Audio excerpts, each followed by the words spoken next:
Okay. Good morning, members of the public. Good morning, committee members. I would like to once again officially call this meeting to order at 9:10 a.m. I'd like to confirm that we do have quorum and have had regrets from Councillor Kent and Councillor Edwards. I'd also like to confirm that we have our clerk, Director of Financial Services, and other members of the senior leadership team and staff here and present for today's meeting. I'd also like to advise that the public input is also solicited on the agenda, and it was invited at the following email: tml.publiccomment@muskokalakes.ca. And I just would like to remind members of the public that if you would like your comments to be on the record, that's the appropriate email to send information to, not just directly to your council members. You can do both. So at this point, we do have one. We did receive one last night. I apologize. From the Muskoka Ratepayers Association. So thank you very much. A reminder that today's meeting is being live streamed and recorded on the Township of Muskoka Lakes website and YouTube channel. By participating in the open public meeting today, you are consenting to your image, voice, and comments being recorded and posted online. A couple of explanatory things. Motions have been pre-populated with random movers and seconders to expedite today's meeting. And that voting, members shall physically raise their hand until the chair has confirmed the vote. If the vote is unclear, a verbal vote shall be recorded by the clerk. This is actually not considered a recorded vote, though. At this point, there is no supplementary agenda, and I would ask, are there any disclosures of pecuniary interest? Okay, seeing none, thank you very much. At this point, I am going to read the motion to suspend today's rules, just to make things a little bit more informal for today's meeting and discussion. So moved by Councillor Burry, seconded by Councillor Nishikawa. Be it resolved that pursuant to section 2.3.2 of the Township's procedural bylaw 2023-089, as amended, the rules of procedure are hereby suspended for the duration of the 2024 Township Budget public input session, and that they be reinstated at the conclusion of the session. All those in favor? Thank you. So just before I open up the floor to the public, I just wanted to welcome everybody that is here in the room today, and I suspect that we have a few that might be participating electronically as well. As noted, Council actually has changed the timing of this public meeting from past years so that committee can hear from the public about their priorities before we actually start deliberations. So this is a new initiative that we're undertaking as a number of different processes and issues that we're facing. We are trying to continually adapt. So this is new. So thank you for participating and being here today. There isn't a staff report. This meeting is about hearing from the public. That said, if committee members, and I'm now looking at those of you around the table and the Zoom, if you do have other items that you want considered or discussed or contemplated, there will be an opportunity as committee members to discuss this actually next week at our General Finance Committee. So just as a note to those, my fellow peers. As noted, the township is facing critical priorities relating to the age and condition of a lot of our physical assets, such as our roads and facilities, particularly in light of the impacts of climate change and the climate emergency declared by the township in July 2021. Issues raised by the public will be documented by our staff so that they can be considered and prioritized by committee during the budget process in the coming weeks and months. Our public is encouraged to continue to participate throughout deliberations. So today is by no means the last chance for you to come and deliberate and comment and participate in our budget process. You'll be able to do that at any of our future budget meetings as per the township's procedural bylaw. There's no set time limit. One of the benefits of actually suspending rules is there isn't a 5-minute bell. You've had your time. So, but just, keeping the spirit of today's meeting going, just try and keep us to the specifics of what your ask may be. After each presentation, committee members, you will be allowed to ask questions. And just as a note, something else that's new as our continuous improvement, there was a 1-page kind of circulated, I believe, to help guide the presentations and help us have some clarity over the asks and what is before us today. So as it's in a hybrid format, we will be looking to ask people from the public that are here today to come up to the microphone, and then I'll be looking to staff to help me if there's members in the hybrid universe that are also wanting to participate. So staff, feel free to chime in and let me know, because it is a little bit more difficult for me to see that. So with that said, I'm going to now ask for our first deliberation. Does staff have a recommendation as to how we want to do this with the public, or? I think it should be okay. So somebody in, just anybody in the room? I can just call on anybody. Okay. I'm going to call on Mr. Trimble, just because I'm looking directly at you. Please come forward.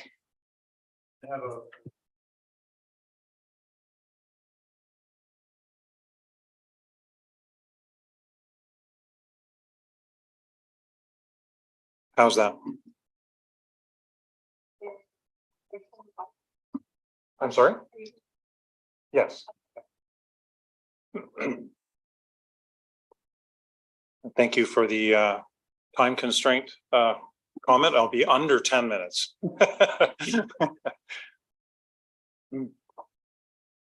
Okay, thanks very much for the opportunity. And the NWC board wanted to express their appreciation for the changes TML Council has made in your processes in general, but in this process in particular, allowing the more proactive input in the budgeting process for especially people, volunteers who are putting a lot of time in. So thanks for the opportunity.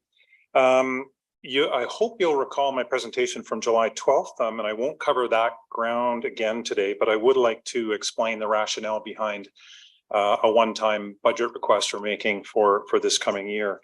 We're building a collaborative made in the Muskoka Watershed approach to strengthen environmental management and the economy that will keep municipalities autonomous without any added bureaucracy. That's our intention. Next slide. Thank you. Our watershed report card is coming out. We've just announced a media event for the 18th that you'll be hearing about if you haven't already. And the report card this time around is showing more cause for concern than in the past, as well as a need for more integrated approaches to replace a status quo that isn't going to be adequate in the future. Next slide. We have a great need arising now for more consistency and coordination across not just the district, but all 13 area municipalities that are in this watershed with us. But we also have a great opportunity to save costs and achieve more multidisciplinary goals in our projects and decisioning. Next slide. So what are we suggesting? The integrated approach to watershed management can't be implemented by a single government body alone. But it has been proven to be quite successful with collaborative or co-governance approaches in many parts of the world, although it's just never been attempted in the Muskoka River watershed or neighboring watersheds. It needs to be implemented with all of the watersheds municipalities as equal partners. We know that groups like the Muskoka Lakes Association have been calling for IWM, as well as the Muskoka Watershed Council. And many of our member lake associations have also endorsed the approach, beginning with our white paper that our membership signed on to in 2020. We're entering into discussions with our major partner NGOs, like the Friends of the Muskoka Watershed and the Georgian Bay Biosphere Reserve. And those discussions have been promising so far. We're hoping to bring them in as partners in this, because there are complementary benefits to all of our local groups in coordinating efforts, as well as the municipalities. Next slide. So we've already undertaken a number of activities, including this detailed case study of governance models where municipalities have partnered on IWM in other parts of, particularly North America, but other parts of Canada. Hasn't been done as much in Ontario, because in Ontario, traditionally, we've got development pressure and conservation authorities. and we're not going in that direction in the Muskoka River watershed. This project was one of the 16 that were funded by the province recently, but we now are in a position of asking what do we do next, and we need to capitalize on the results of those projects. And we believe that this initiative is now too urgent and too important for a group of volunteers to continue with only volunteer efforts as we have to date. We've been doing this with basically no money at all. Next slide. So we know we have a lot of work to do, bringing municipal councillors, staff, and the public up to speed on this whole process. And we have to get to square one in the process. But we'd like your participation, starting with a one-day conference that we've asked for expressions of interest in later this fall, specifically for municipal councillors and senior staff, as an introduction to try to get everyone on the same playing field education-wise on the process. But we stress that we can't do this anymore as volunteers with the amount of work we've already seen coming up. Next slide. So basically, we're here to ask, and we're asking all of our primary member municipalities for a one-time grant to get us into some specific activities in 2024 to advance the process. Next slide. And there's more detail in the application package. I think you all have. But what we'd like to do leading into 2024 is prepare a structured program of materials and guidance specifically tailored for municipalities going into 2024. We'd like to develop and deliver on an expanded and proper full-blown communication strategy to educate the public and generate political will for the process, culminating in a summit on IWM later in 2024, which is very similar to our past summits on the environment, which were very successful before COVID. We want to continue the evolution of the community roundtable to include more partnering municipalities, business sectors, Indigenous communities, and our key NGO partners. We've made a start, but we have a long way to go in communicating with them to bring them to the table. And we're currently developing a set of recommendations on next steps coming out of the original set of projects. And we need to build on those recommendations with partners to develop prioritized next steps towards a watershed strategy in the process. And that will be a key activity going into next year. The numbers you see are our total numbers that we're asking for. We're looking for our municipal partners, but we're also looking at outside grant sources as well for this money. And we have our activities prioritized so that we can limit our work on one or two of those activities if the funding doesn't come up to the full amount. Next slide, please. So what do you get out of the immediate contribution? Just 2 more slides and I'm done. Your municipality will become a partner in the collaboration that we're building with direct involvement in the decision making and setting the path forward. We hope to develop a lot of progress in 2024 towards the initiation of IWM and accelerate what we've already done so far. Councillors and municipal staff will become better informed. We'll all be on the same level playing field while participating in the decisioning. And the broader community will become better informed to support the initiative and generate political will to move it forward. Next slide. In the bigger picture, it's a long road we're embarking on. This is going to be a multi-year initiative, probably 10 years. And we're all going down it together. We hope we all have to go down it together as our 13 municipalities.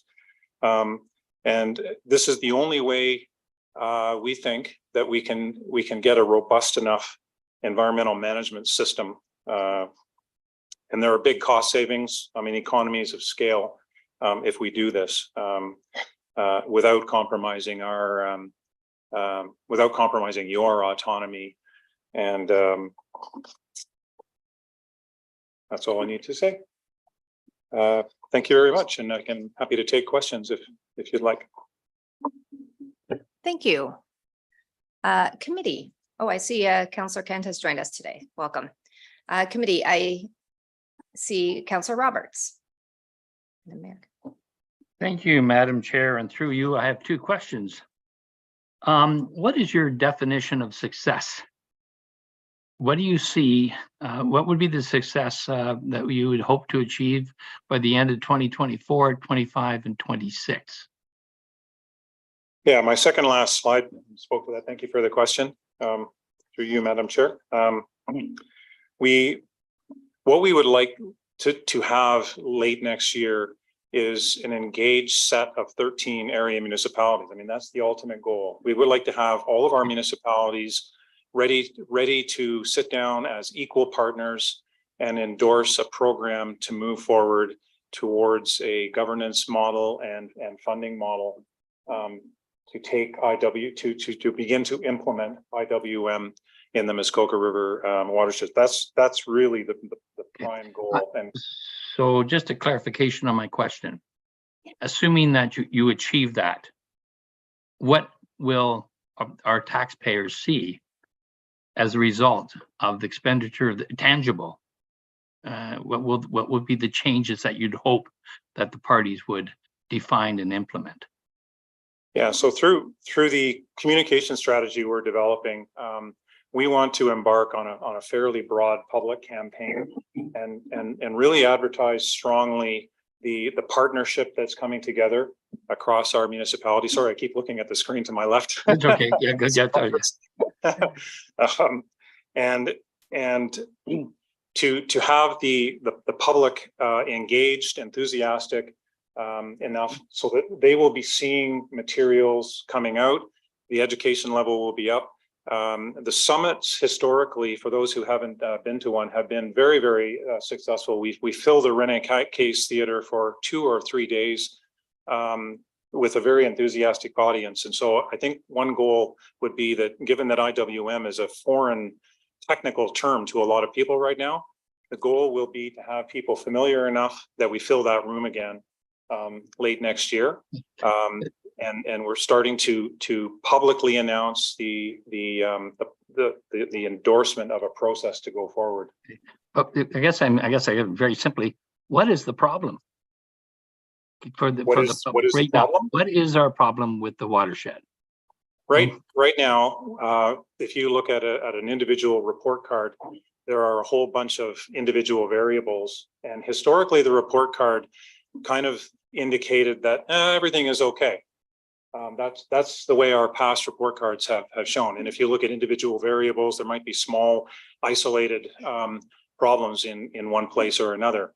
But now what we're seeing is the overarching trend across those, in combination with climate change, inconsistencies in development approaches in urban, rural, and waterfront areas, and the lack of coordination across the 13 municipalities.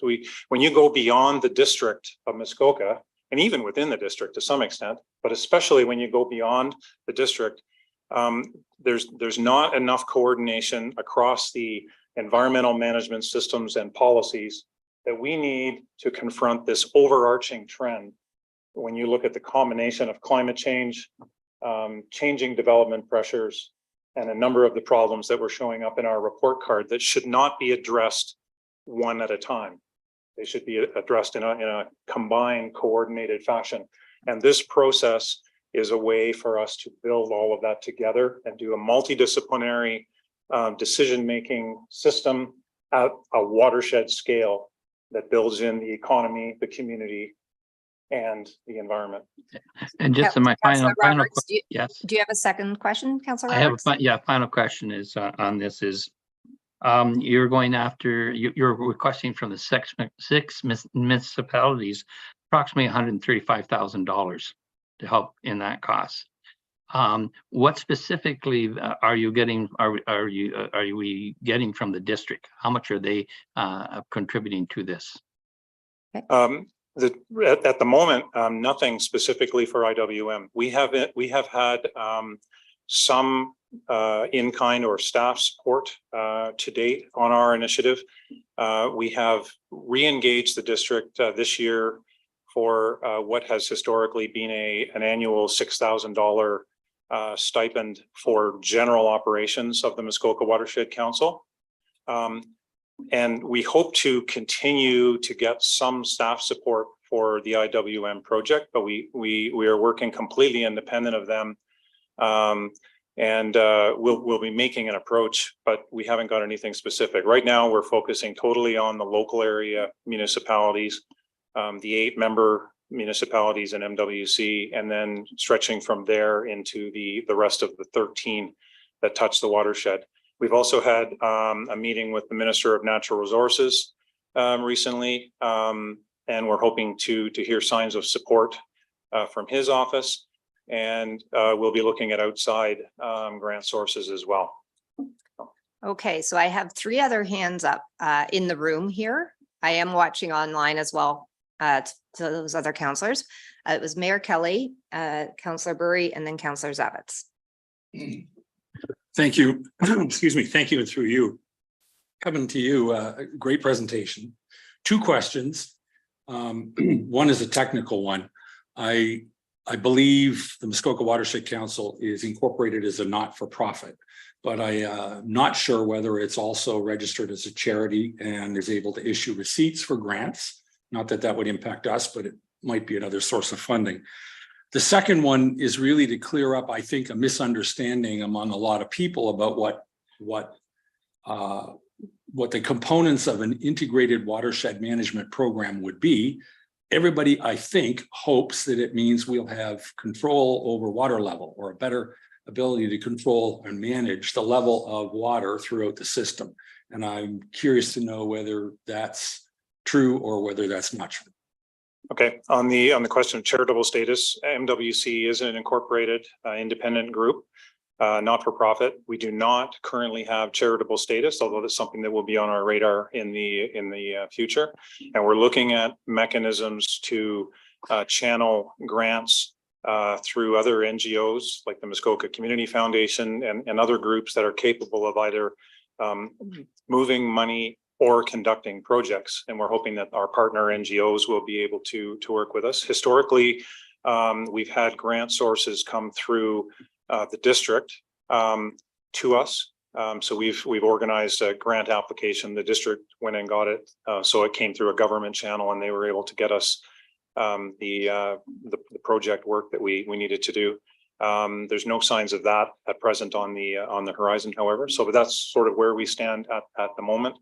And on the question of sort of how IWM can help water management, if I understood your question, when the 2019 flood was happening, there was a lot of alarm, and because it was the third big flood in what, 6 or 7 years at the most, and people started putting ideas on the table. And the point that MWC came to in that process, and we had meetings with the premier and ministers in that process as well, and they were thinking down the same lines.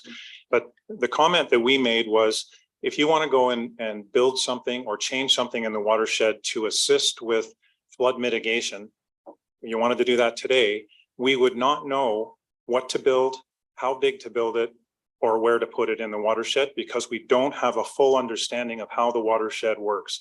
And we didn't, as of 2 years ago, we didn't even have the beginnings of a watershed hydrology model to help us understand right out to the headwaters how all of the 19,000 kilometers of headwater streams affect the flooding we see in our big rivers. And so IWM is a way for us to start to build some of that together, but also do it in a multidisciplinary way so that we can achieve some of our other water quality objectives as well, like controlling road salt, helping with the calcium problem, our blue-green algae problem, and others, including phosphorus. And Thank you. Councillor Burry. Thank you, and through you. Kevin, who are you talking to at the Environment Funders Canada? I'm sorry, at the, Environment Funders Canada. I'm myself, I'm not on our fundraising committee and I'm not aware of So any particular Environment Funders discussions. Canada is a group of the largest foundations in Canada that grant specifically to environmental issues. Hundreds of millions of dollars, granting millions and millions of dollars every year. And you would fit right into the wheelhouse of them as opposed to putting this on the tax levy. I'm allergic to having charitable causes put on the tax levy because there's no tax receipt. You know, ask me to donate and I can get a tax receipt and offset my taxes. I'm happy to do that. So Environment Funders Canada is in Toronto. They're at 2 St. Clair Avenue East. It's like the Ivies, McConnell's, it's all of those funders. I think if you put together the right proposal, you'd get your entire piece from 1 or 2 of them. Okay, thanks. Thank you. Councillor Zavitz? Thank you, through you. I suppose what I would like to understand is the funding itself for MWC. Where do you get your funds? Where does the monies come from that you have used to date currently with all your initiatives? I certainly probably subscribe to the same theory as my friends here. I think we need to keep this away from the taxpayer, and there are many other more attractive ways to contribute, and clearly there's a need. You know, high water and flooding. Not that that's the only mandate. I understand it's a much bigger umbrella. That's where my constituents care. And that's where it really hits them, is in their pocketbook at the end of their dock. So I would ask, I'm interested in, you know, not so much because this is probably another discussion, but you know, the money that you raise goes to X amount of things, and you must raise money unless it's a purely voluntary effort. But it seems to be fairly well organized, very well organized, and very professional. Can you shed some light on that? Yeah, pre-2015, and maybe even a few years before that, MWC in its more formative stages was coming to area municipalities every year and got I think it was $1,000 or $2,000 from each area municipality that was an active member, and they also had an elected representative on the council itself. And at some point the decision was made, this before I arrived here, to consolidate that into a single $6,000 grant from the district. So the money came in through that, and that was just basically for regular operating stuff. We publish materials and things like that. We have 1 or 2 bequeaths that we use for award programs and stewardship. And there's a couple of individual environmental programs like Love Your Lake and the Natural Edge that have their own mechanisms, and we participate in those. Our blue-green algae monitoring program, which has taken off in the last year or two, now has 13 or 14 lakes, I believe. The individual lake associations fund their involvement in that. And otherwise, 90+% of everything we do is totally volunteer driven. We have very, very little operating money or anything else. We've had in-kind support in terms of meeting rooms, a phone and some staff time historically from the district. So I would call them like a sponsoring government body up to the current time. And because of our incorporation, we're changing that whole structure around now with them. So this is completely volunteer driven for all intents and purposes. The summit has a small budget that comes out at net zero. You have a financial statement in the package that came with today's meeting, and we're operating at a deficit on that. So what we are able to get in periodically, that we're spending more than that. And the IWM project, the final thing I would say to your question is that to both of the last 2 questions, is that the municipalities are necessarily a part of the solution to what is going on right now in our with the environment and flooding. And we believe that the municipalities need to be upfront investing in this process. This is going to, over the long haul, change some of your policies, decision-making procedures, could even change site approvals and things like that. Unlike Southern Ontario, our intent is not to add more layers of bureaucracy or have an effect on the autonomy of individual municipalities. But to do that, we need them all at the table together to develop a partnership going forward. An example is the Severn Sound Association, which is a multi-municipality body. I believe the title for that is Joint Services Board, which fits into the Municipal Act, that allows the municipalities to come together, partner, contribute to that group's operation every year. That's one Ontario example, but there are many around the continent that work. But that's why we're coming to the municipalities and not just looking for outside charitable grants. Thank you. Councillor Edwards, yes? Thank you, not to belabor the point. So I guess I would wonder where the district stands here, and I either look to you or to those of our district reps here in the room at this council. Where does the district stand on this? Are you going at the same time to the one district as you are to the 13 municipalities with essentially your hand out, trying to create as much funding as you can to create this awareness? Thank you. The district became the recipient for the province's, most of the province's $5 million in 2021. That was partly on a recommendation from MWC because they were the only body capable of handling that amount of money in a really short period of time to get those first 12 projects out of the 16 done. As I said before, we'd have done one as well. The district, they've gone back to the province once or twice because they would like to keep their 12 projects going.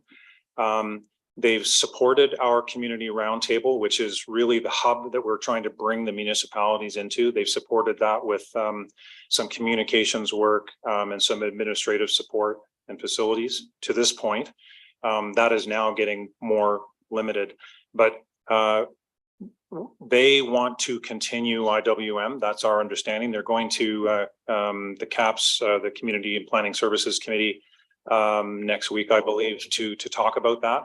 They've invested in IWM and they want to keep moving it forward.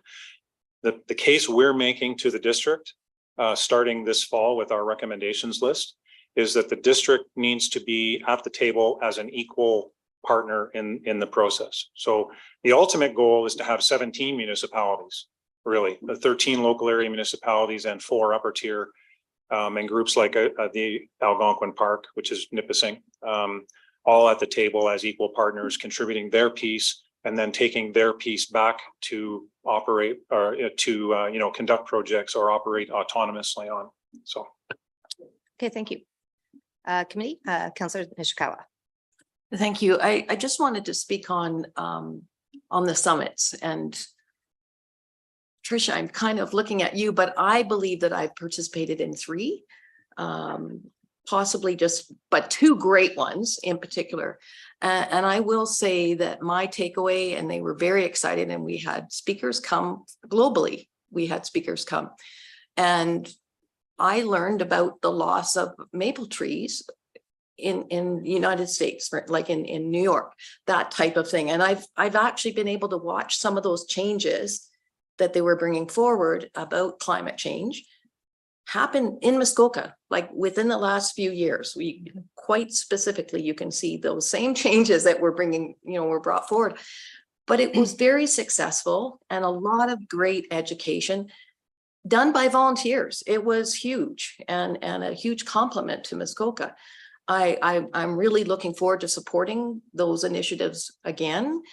This is a new one that I got to get my head wrapped around. And when you start talking about trying to bring other municipalities in that aren't part of our district, it does financially sort of throw up flags, but it should never, in my opinion, stop the process or the progress that the watershed has allowed to happen. So I'll wrap myself from the financial end, and I hope the rest of us do that as well. But from my experience with Watershed, it's been phenomenal. And I would say even the education piece,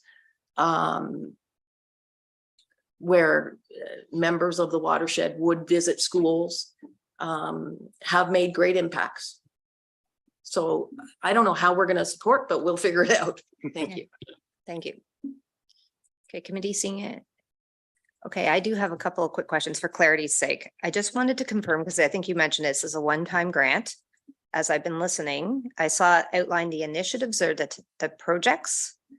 Is it intended, because it's a lot of volunteers right now, and I think what I heard you say is that you'd like to get some kind of dedicated resource that's paid. That would be, I'm going to call it the quarterback or the driver of these types of initiatives. Is that where the money would be going then? Is into a paid resource? Yeah, if I understand your question correctly, yeah. So we've listed those 5 specific activities. We want as broad a contribution like from around the watershed as we can to help us achieve those activities.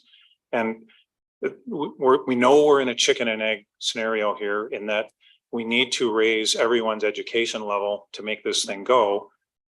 But we also need to make it go a little bit to get the education awareness and political will built up. So it's a one-time grant application to get and we hope to get to a landmark next year where we've got people understand the term a lot more. We're ready to sit down and do a municipal partnership and governance model and come up with something that will go forward, which would include obviously a discussion about how to fund it. So is the, just for my understanding, would it be so that you could hire somebody and actually have a paid employee on staff that would help you facilitate all this? That's what I heard at the very beginning as being and it is a big concern to think that our entire watershed is being run by volunteers. I think there's been tremendous work that's been done, but I'm just looking for that clarity. Yeah. So if for this year being a one-time grant, we would love to be able to get contract or get a permanent staff member started working for us. But we know that might be a little bit ambitious for this sort of one-time lump for this coming year. And what we're thinking is there are several very good communication strategists in the area, local in Muskoka, that would be available on a contract basis to us. During our governance study and when the provincial funds were in play, we had several projects where we were able to go to outside experts and have them come in and on more specific scopes, so that we didn't have to worry about the office space, the workman's comp, all that kind of stuff. So we're not talking about that kind of thing for this particular upcoming year, but we might be hiring one or more sort of experts on like a contract basis to come in and help us like on a consulting basis. Okay, thank you. I think that was my question. Thank you very much. Okay. Seeing no any more? Thank you very much, Mr. Trimble. Oh, you might be back on. Councillor Bosemorth, did you have a question? Yes, just a quick one. So what is the specific ask, the financial specific ask of the township? I might have missed that on your chart. Yes, I'm sorry. We're asking for 15,000 from TML. Okay. And thank you. I think that was my second comment. So thank you very much, Councillor Bosemorth, because you've referenced that you've already put in the specific ask. We haven't seen it, but staff have. Yeah, so it's in the package you'll be getting, and you'll get the financial statements and the background or the details on the 5 activities. So I think just for clarity's sake on process, today we are hearing about the rationale and behind the scenes, but maybe I can speak to well, I was going to ask you to just give us a quick comment that I believe you have all this information and that we will be receiving all the details at a future point. Is that correct? Thank you, Chair. That's correct. So as we've done in the past, the policy requires that applicants for operating grants submit by September 1st. We have received 3, and they will be included in the budget package presented at the end of October. Okay, Councillor Burry. Thank you. Through you, always concerned about the double dip. What are you asking the district for, given that we pay 38.5% of that? We're entering into discussions this fall to develop a memorandum of understanding with the district on a go forward basis that will be a little bit more towards the operational side.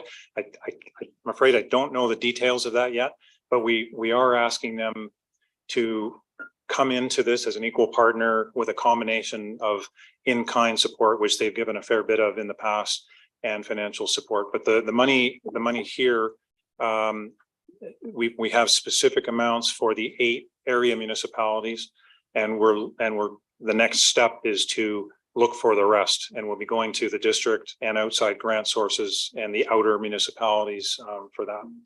So Kevin, I would strongly recommend you take a look at the environment funders group.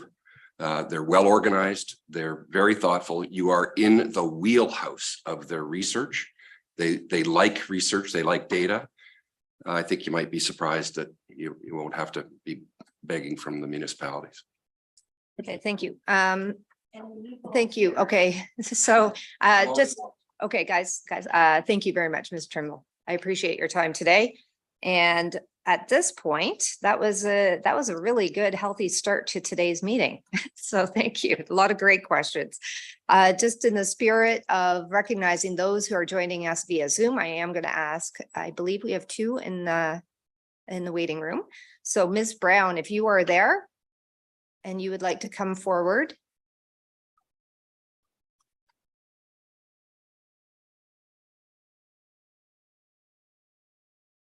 Ms. Brown, are you in the audience? Would you like to speak today?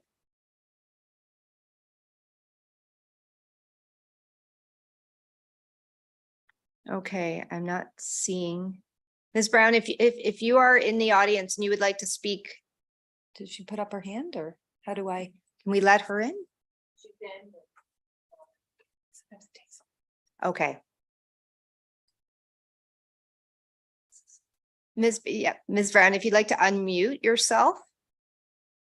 There you are. Excellent. Can you hear me? Ms. Brown, can you hear me? Can you hear us? Can you hear me? Now we can. Perfect. I'm actually Excellent. not going to speak at the moment. I'm just here to kind of take in from other public members and hear what you have to say to them.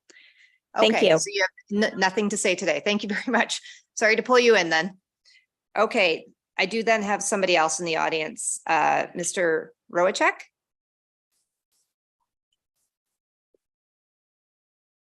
Is Mr. Roacek? Okay, thank you.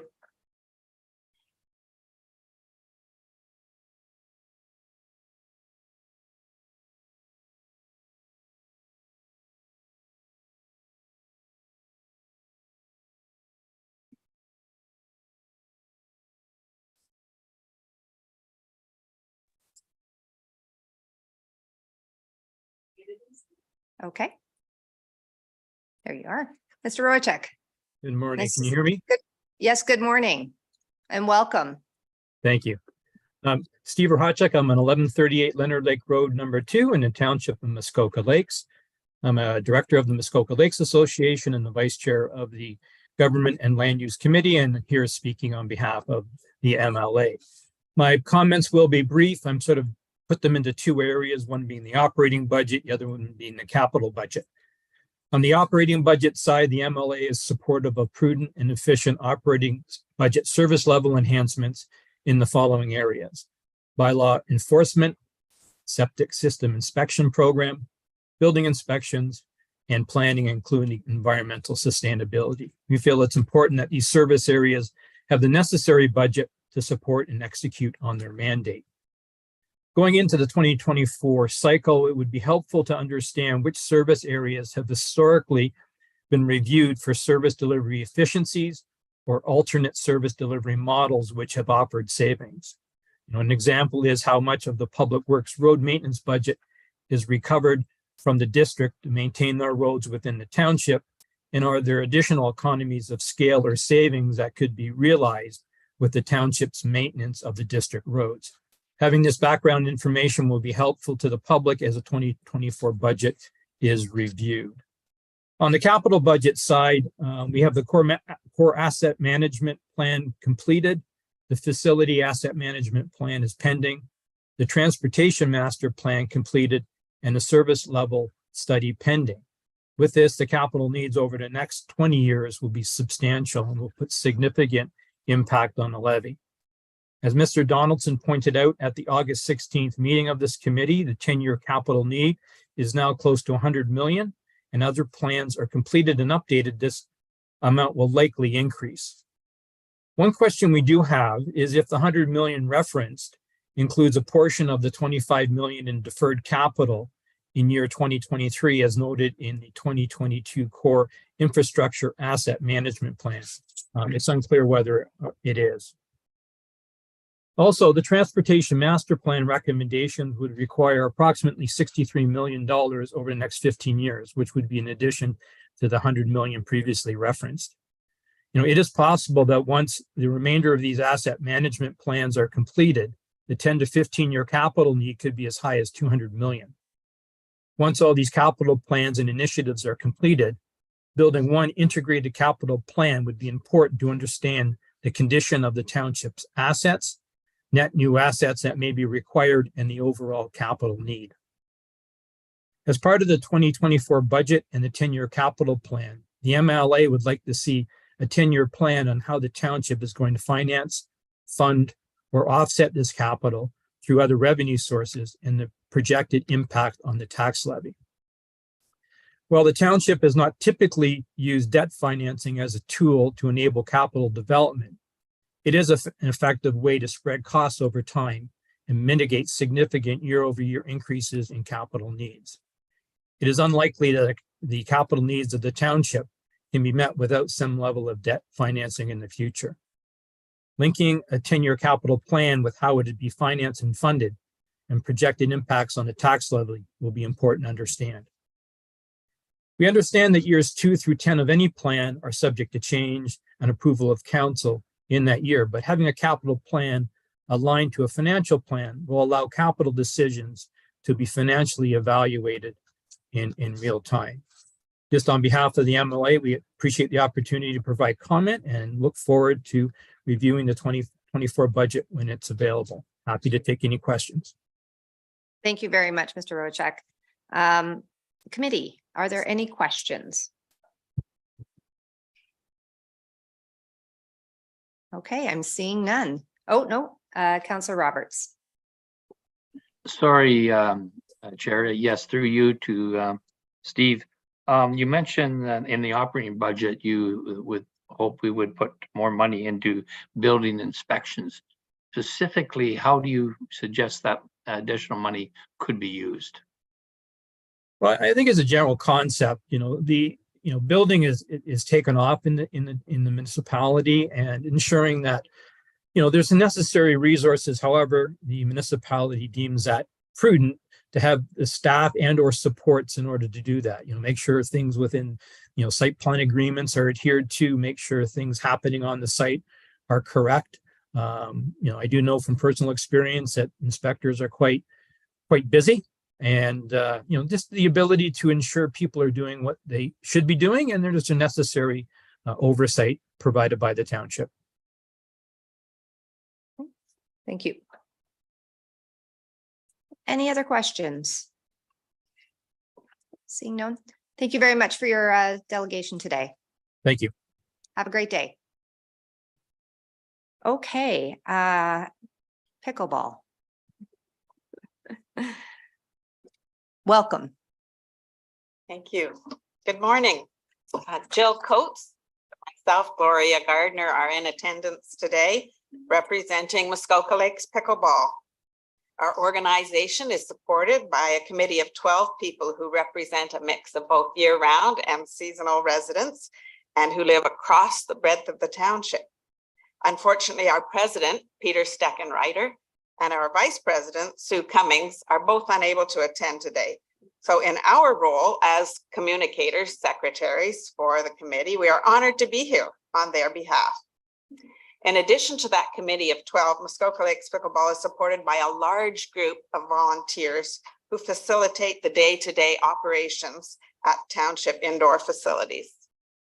Our mission statement is we are established to provide players of all levels the opportunity to learn and play the game in a friendly, respectful environment. To paint the demographic picture, the players at our drop-in sessions range in age from 12 years old up to 90 years old and everything in between. We are growing constantly. Even with the addition of pickleball facilities in multiple other places across the district and in private enterprises such as the Balmoras Yacht Club, the Lake Joseph Club, Touchstone Resort, Spirit Bay, MacTier Arena, which is outside of our township, Gravenhurst Pickleball, which operate in the curling club there during the non-ice season. In spite of all those other options, we still are growing at a phenomenal rate. We would like to thank you as councillors for hiring Corey Moore as the manager of Parks, Recreation Facilities. The pickleball community has interacted well with Corey in his other roles throughout the township, and we are now thrilled to be able to work with him in his new role.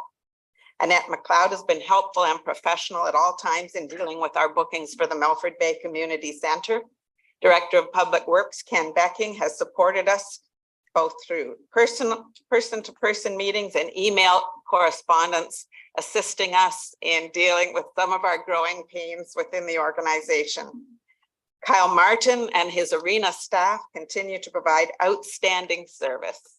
And some of you, our councillors here today and online, continue to support us and help us grow this sport. So we are very grateful to have forged so many positive relationships within the township. And we thank you for your continuous ongoing support.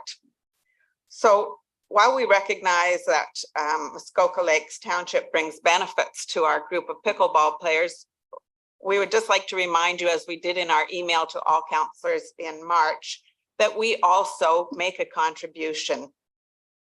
We make good use of otherwise underused public facilities, especially from May to October. We generate over $13,000 for the township in user fees per year. All-a-thon in June, our coach and player clinics in July, our tournament in August, all bring visitors in from around the province who shop, eat in our towns, book accommodations, and visit local tourist sites. They bring revenue to our area and come specifically to attend pickleball events.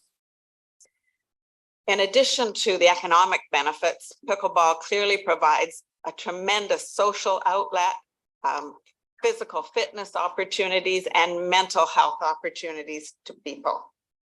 The communications that Jill and I send out go regularly to our participants, with almost 500 people on our email list. An updated Facebook page is maintained. The marquees at the arena let the public know when we're operating and what's available. Beyond that, we dare not advertise, because we are already over 1,700 people have played at one of these 3 indoor township facilities, and the growth continues exponentially. Our records show that in the first couple of years of play here, 2014 and 2015, we had maybe 100 people each year come out to our locations. In 2023 alone, only counting up to early August, we have had 700 different people come and play in this township. So we also thank you for your generosity, which allows us a free hour of pickleball for children each week during the summer. As a result, we've been able to introduce this game to 190 children since 2019. Some of those children are now young teens who are coming out to our regular drop-in sessions. This winter and fall in the Milford Bay Community Center, children's pickleball will again be offered in conjunction with the Milford Bay Community Club. So this is a new and exciting collaboration. Another positive was that we were able to accommodate beginner players better this year by offering them a separate hour for play and instruction, and that was very well received. So our greatest achievement, being the growth of pickleball, also presents our greatest challenge. The significant ongoing increase in attendance is what brings us to this meeting. The number of people who want to play far exceeds the available court space and time. Currently, we can accommodate 20 players on 5 courts in each arena, And there are many times that we've had in excess of 50 people showing up to play. And this overcrowding meant that a lot of people sat and waited more than they played. So we're coming now early on in the budget process to ask for your help in solving this fortunate dilemma. Our proposal includes the following. Reconfiguring the court markings. We want to increase the number of courts in each arena from 5 courts to 6 courts. We have physically laid this out. We have set up 6 nets, and we've determined that there is sufficient space for this expansion while maintaining enough space between courts for player safety. Well, expanding from 5 courts to 6 courts will require new lines to be painted in each arena. And so in addition, is proposed that each court be painted white on its surface area, except for the non-volley zone, to help differentiate the playing surfaces. In 2023, our playing days alternated between the 2 arenas, with Port Carlering offering pickleball on Tuesday and Thursday, eventually Saturday, and with Bala offering pickleball on Monday, Wednesday, and Friday. It is proposed that the playing time in each arena be expanded to 6 days per week, Monday to Saturday, in response to the demand for playing time. And the reason these 2 proposals are being introduced as budget issues is because we recognize that additional staff is going to be required to get the work done on the court surfaces and also to have the arena open those additional hours each week. The overcrowding could also be alleviated by developing increased outdoor public pickleball facilities. That could be as simple as painting lines on existing outdoor tennis courts, which has been done to some extent. However, we recognize that there are only 4 public tennis courts in the township. There are the 2 at Walker's Point, and there's the 2 at Milford Bay. And there is a community of tennis players who value that space as well. So I am also a tennis player. I don't want to oust tennis players. I'd be happy to share the facilities. We then are contending with multiple line markings on the same playing surface. So our heart's goal would be to have some dedicated outdoor pickleball facilities in the township. And that's a significant capital project. I believe the Huntsville courts were established on land that was not previously used for tennis. And that was a $300,000 project. In Kelvin Grove, Park and Bracebridge, where an existing tennis court was repurposed to provide 4 pickleball courts, that came in at just around $100,000. But keeping pickleball affordable for everyone is still a priority for our organization. The township has helped to keep fees reasonable by charging us $3.05 per participant per session in the arenas. In the Milford Bay Community Center, where all of our play ends up from October to May, that's a few cents less. I think this coming season with HST included will be $2.98. So we want to work cooperatively with you to keep the costs down and affordable for everyone who wants to play. In conclusion, we look forward to working with you to meet the demand for this very popular sport. Thank you. Thank you. Jill, did you have anything to add? No, I'm here as backup. Okay. Jill is also my ears today. I have a significant hearing loss, so she'll either respond to your questions or she'll look me in the face. Okay. Okay, thank you. Okay, committee. Councillor Zavitz. Thank you, and through you, thank you for the presentation. Excellent. And I guess my question would be either to Corey, if Corey's on this call, or Corey Moore, or to Director Becking. Either one of them, are they available? Is Corey available? Do we? I will see. Okay, Director Becking, are you on available? Or can you see if Mr. Moore is available? I'm here. Okay. Okay, so given that, then thank you through you. To you, Director Becking. So these ladies have made their presentation, not really quantified the overall ask. I'm wondering how we as a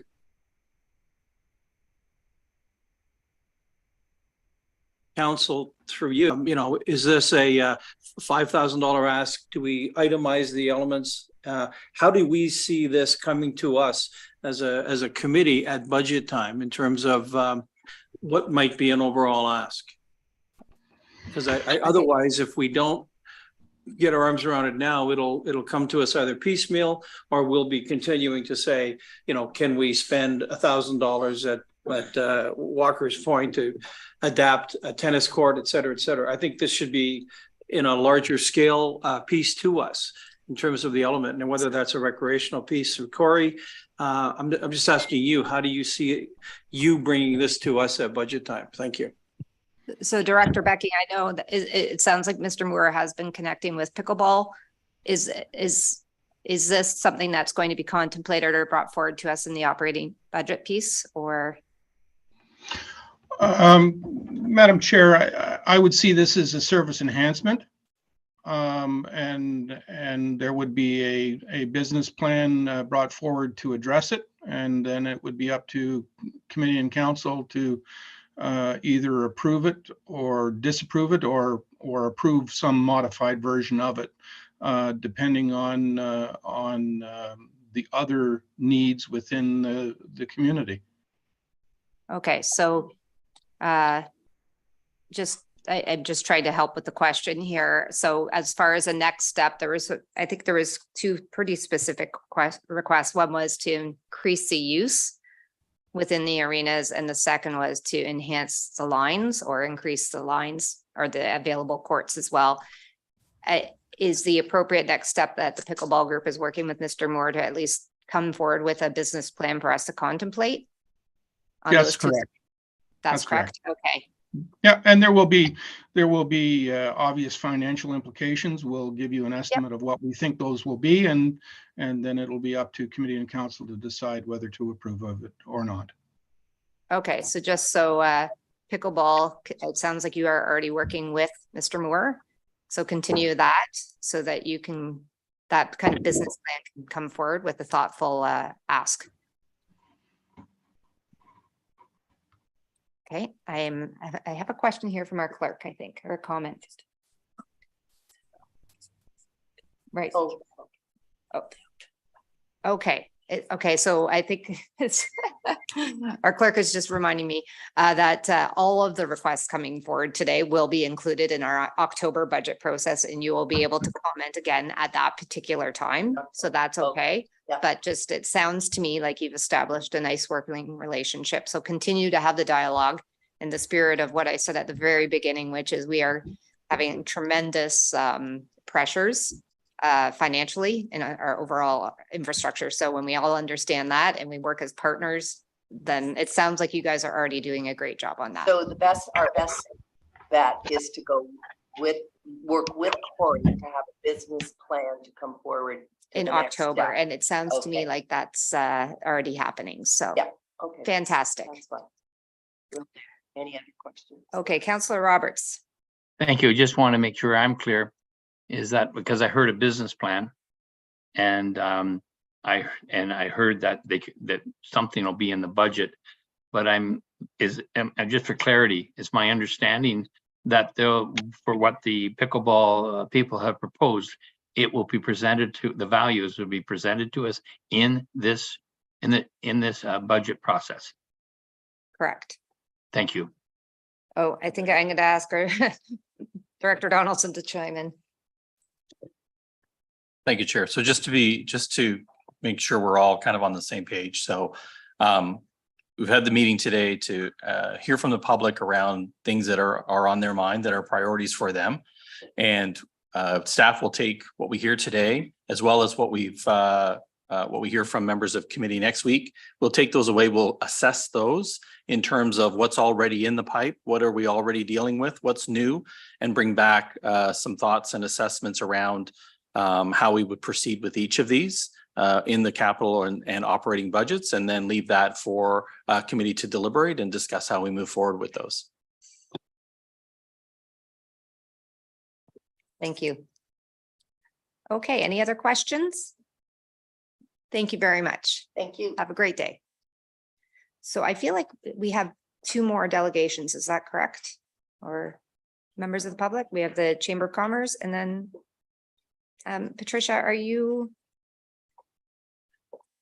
You're not speaking today, you're just here. Okay. So we have one more, I believe, unless there's anybody else in the. Is there anybody else in the waiting room? No? Okay. Okay, welcome to our chamber. Thank you very much, Pickleball.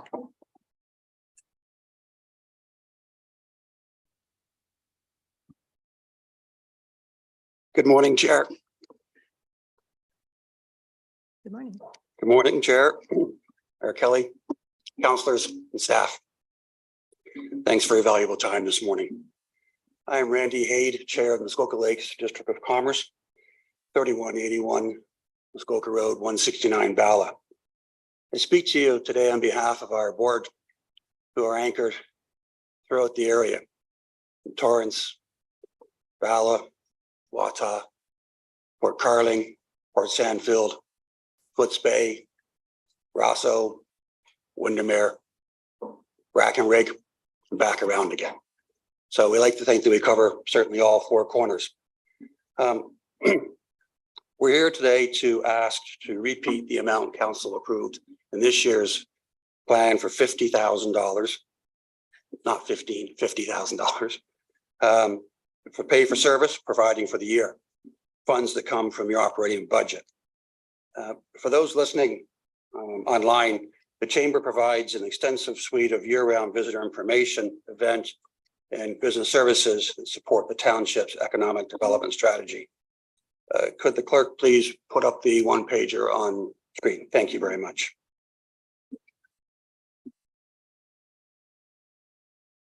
This is a quick summary of year-to-date action as of the end of October, or the end of August.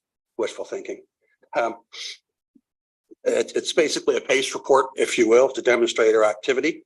And we obviously will work with council to provide our year-end results relative to the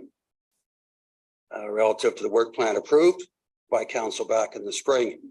What we're looking to do is give a clear demonstration of Euro term investment 8 months into the year. This information will change as we move forward, but currently our membership consists of 406 members, 60 of which are new this year, and we realize an average retention rate of 89%. To assist our membership with staffing challenges, we've posted 120 jobs, full-time jobs, seasonal or otherwise, on our job board, which pushes those jobs out across other Ontario job boards. And we share those jobs again through all of our social and media channels. We dare not go into great detail about the labor strategies that we're all facing. What is the economic impact of a walk-in visitor center? So far, we've had 890 person interactions with people visiting our office. Consumers, we direct to local businesses, encourage them to spend time and money in the Muskoka Lakes. By doing this, we stimulate a minimum $125,000 back in the local economy. These are 2019 reference points, just to be conservative, but we obviously expect the $141 spend per person to be significantly higher in real terms, depending on what the benchmark is. This one initiative alone represents a significant return on investment. This does not include the thousands of people who interact with us online, see our online shop local efforts, or take part in events such as the February Love Local or June season opener support local campaigns, or those who will join in the upcoming Oktoberfest. Our strategy in these programs is to drive the shoulder season as much as possible, to take advantage of higher traffic in the off season.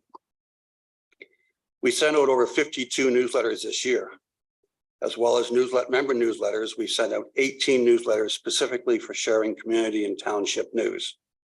These include all community efforts, not just those submitted by chamber members. These go out to a list of over 1,200 recipients. Some people tell us they rely on these newsletters for the local news. We've held 14 networking events, including one sponsored by the township. We produced 4 workshops, one about the township community improvement plan. with 4 more expected in the coming month of October, a Small Business Month. We've produced a sold-out International Women's Day breakfast, I believe in February. All this, we bring together well over 800 business people dedicated to enhancing our economic growth through the region. We also provide other services not readily available in our community. Our office by community groups, we find volunteers and funding for community events far beyond the chamber mandate. Today is Budget Impact Day, and we felt it important to share with you some of the return on investment highlights in the community we've received from the chamber so far. We look forward to an exciting fall. We look forward particularly in working with our newest board member, Councillor Kent, who will be our strongest liaison between the chamber activity and the ROI and the metrics and some of the opportunities the council will be looking for to determine where we go through 2024. We look forward to working with council. We look forward to working with all participants. We feel business is growing. We're very happy to see additional traffic generated through the area in the shoulder season in particular.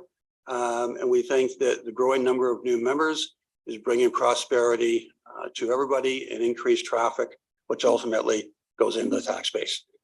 So we thank you for your time. We stand for any questions. Thank you very much. Okay, committee, are there any questions? No, you got to sit through that. You're getting off. Oh, we do have a question. Councillor Zavitz. Thank you. And through you, probably more of a comment than a question to Councillor Kent, who is our representative within the chamber. I know that it's a new position. I just wonder, Councillor Kent, if you have any observations on what you've seen thus far in terms of our relationship with the chamber, current status, MOU, in terms of where that stands in the signing. I know that we're not really renegotiating, but negotiating and or the work, looking for the work plan. Could you share any insights about that? Thank you. Councillor Kent, I don't know if this might, I'm not sure if we, if you want to make a bit of a comment, but maybe we can provide, oh, you're on mute. I'm happy to just say something. Thank you, Councillor Zavitz. I just had my first introduction to the chamber yesterday, apart from reading the MOU with Randy Hyde and Nora. My first board meeting is the end of September. I feel that I can probably give you a better response after a couple more weeks. I would say that I think the priority of both the chamber and the council should be to try to make sure that our communication is more open-ended and honest. I think both sides are trying to make sure that we have a productive relationship, and I'm hopeful that I can help make that happen. But at this point, I think it's too early, Councillor Zavitz, to comment on any specifics. I thought that the presentation was direct and clear, and I think we need to be doing more of that going forward. Okay, thank you. Are there any other questions or comments? Mayor Kelly? Thank you, and through you, great presentation. Thank you very much. I just want to clarify one thing. Councillor Moyer Kent is actually a board member with voting rights or not? I'm curious. My understanding is there are no voting rights. Okay, that's fine. I believe the recent bylaw enacted is it's a advisory position or observatory position, if you will. We look forward to obviously bringing Councillor Kent's great financial expertise into the picture. In addition to communication, that we can bridge the gap, that we can demonstrate firsthand the value of the $50,000 fee for service. And I'm very confident that she'll be able to, based on the questions she asked yesterday, I have no doubt we'll be there very quickly. Thank you. Thank you. Thank you, Councillor Kent. Any other questions? Okay, seeing none. Thank you very much. Good. Thanks for your time. Your presentations today. I just want to confirm there's nobody else in the audience who wants to speak today. No? Okay, and there's nobody else in our waiting room? I feel like this has been a very productive morning. Thank you to everybody who's come. And before I read this resolution, I believe Mayor Kelly would like to make a comment. Thank you. And through you, I think, and I can't remember if you already referenced it. The email we received last night from the Muskoka Ratepayers Association, it's part of the public record. It's a very helpful bit of guidance. And so I would recommend anybody who wants to read it should take it out and read it. There's some really good stuff in there about, and frankly, bang on with some of the work that's been going on behind the scenes of creating, I think they call it a strategic working plan or something. I forget what it was titled, but we've been actually working behind the scenes to pull more like what we are calling a vision document to bring together all these other master plans that have been brought out in the last 12 or 18 months and really give a bit of a structure to the direction that we're heading and allow us to set priorities a lot more clearly. So it's only a couple pages. It's well worth the time. Thank you. Thank you. Councillor Nishikawa. Thank you. I'm wondering, as a follow-up with that about the ratepayers document, how the public can see that document. Like, are we going to be able to post it? Or I'm going to suggest you read it out loud today. Well, no, it's just because I think if we're referencing something, we should make it available to the public. Our clerk Not is sure. assuring me that we will find a way to make it available to the public. Yes, thank you.